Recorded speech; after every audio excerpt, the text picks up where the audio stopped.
Allez,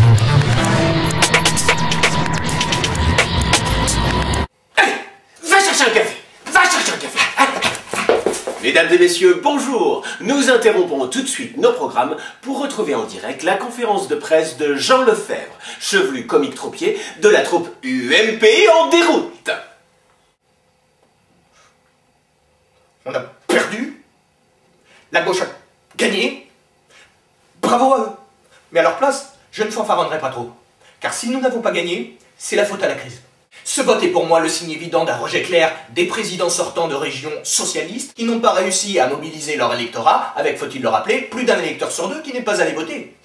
Je pense qu'en cas de troisième tour, nous serions bien placés pour gagner l'élection.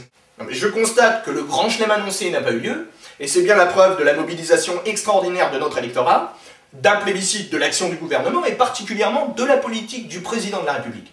Mais je vous rappelle quand même que nous avons d'autant plus de mérite d'avoir remporté cette élection que nous avons perdu cette année 8,5% d'adhérents au sein de l'UMP à cause d'une vague mystérieuse de décès.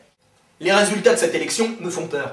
Comme je l'ai dit entre les deux tours, voter PS, c'était voter Front National, ce qui fait quand même plus de 60% de fascistes en France. Bien sûr, nous avons entendu le message des Français, c'est pourquoi nous continuerons la même politique, mais un peu plus à droite. Car comme je vous le rappelle, c'est une élection régionale et elle n'a strictement aucune valeur au niveau national. L'abstention est un fléau national. C'est pourquoi je proposerai dès demain au président de la République de régulariser tous les clandestins qui dénonceraient les abstentionnistes de droite. Car la dénonciation est un devoir républicain. Et heureusement que Clotenay avait dit pas de remaniement, parce qu'avec la peignée compris nos ministres, il foutait la moitié du gouvernement au chômage. C'est bien, mon Darcos. C'est très bien, mon Darcos. Mais tu seras puni quand même.